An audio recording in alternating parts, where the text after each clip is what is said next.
Let's talk about the installation for all ROQ presses. The stamp comes with 4 1/4-inch spacers, 4 2.5-inch bolts, 4 1-inch spacers, and 4 3.5-inch bolts, as well as 2 side rails.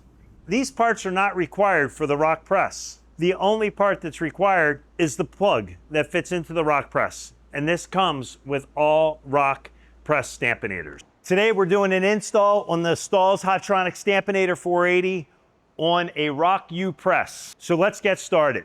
First thing we need is our power cord. This is a 120 volt version, 1800 watts. We pre-ran our power, a dedicated 20 amp breaker on top of the press. So we're gonna go ahead and connect that after we install the stamp. When installing the Stampinator on a ROQ press, you want to have the control box facing forward so you can see the control panel. So let's get started. On the ROQ press, if your head's down, we want to raise the head up. It's best to have a cart if you're doing it by yourself. We're going to take the stamp, we're going to lift it, we're going to slide it, and again, use a new pallet.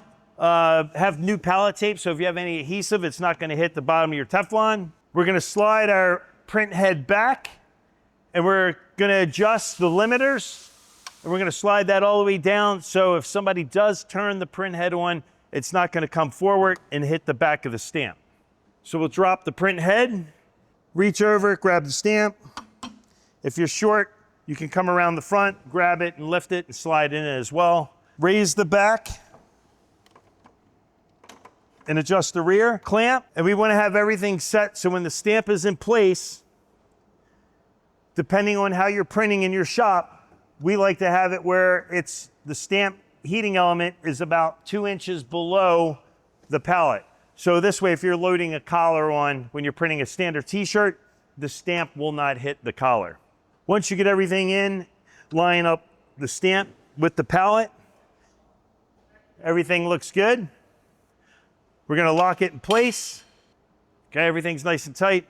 Our next step is to install the power cord. So here's our power cord. We have a yellow clip, so when installing the power cord, it should click right in for you. And I like to bring the power cord up and inside and over the air line. So that way the cord's not going to get pinched. If you're running your cord over and down below and connecting it with the ROQ plug, you just want to hang that down in front and make sure you have enough whip that comes out so when the press comes around, it's not going to catch the cord. Now that we have the power cord installed, the stamp installed, and the stamp is turned on, we're going to go over to the ROQ display and we're going to make some setting changes. This is important for the stamp, especially if we're trying to yield 1 to 4 seconds. On the ROQ, we have to double stroke our underprint.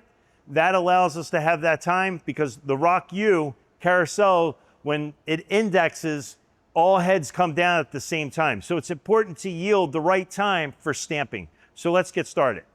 So to calibrate your print stroke to work with the stamp is very simple. We're going to go to print head 1. We're going to go to strokes. We're going to change this to 3. Hit enter, and we're going to go from normal to final. Hit exit. This is going to allow, when the press indexes and the print head comes down, all print heads on the ROQ come down together. The print head is going to flood, print, flood, print. With a flood, print, the head will stay down if you have these settings. This is how the setup's going to be from here on out when running the Stampinator on a ROQ press. Now that we have the stamp installed, we have our adjustments made on the display. Now we're going to set our off contact for the Stampinator. Anytime you install on a ROQ, you want to set your off contact at the highest point. It's going to bring us down to about 1.5 on our off contacts. We're going to set that at the highest point on the front, and we're also going to set that at the highest point on the rear.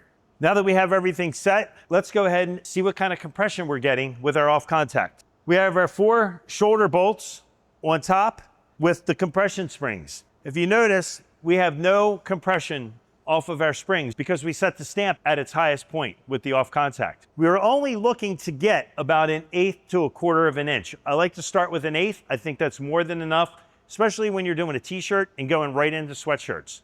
Once we get our off contact set, if you're doing transfers and you're using our top cover pallets for a transfer, it's already preset at that 1/8 to a 1/4 inch of raise, of compression.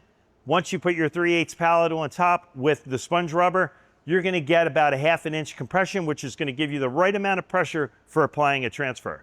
So let's make our adjustment so we get more compression. We're gonna go to 1, and like I said, we're already basically at 1.5 or 1.5. So right now, we have the right amount of compression. At 1 on the ROQ, we're getting almost a 1/4 of an inch. We're in between. So we have perfect compression for the stamp. Now we're ready to print.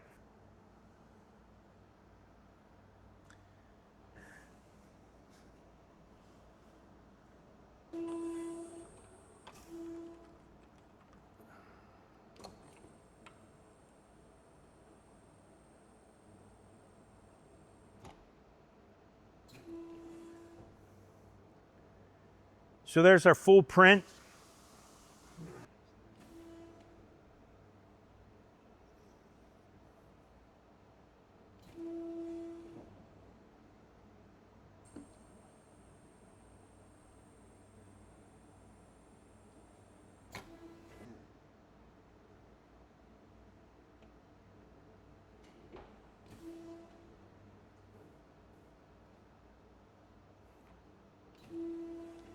So now that we've completed the Stahls Hotronix Stampinator 480 install on the ROQ, this is our final result.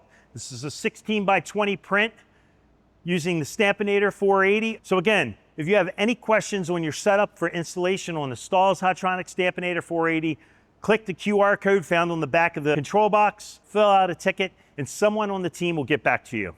And once again, I'd like to thank you for purchasing the Stahls Hotronix Stampinator 480. Make your prints better.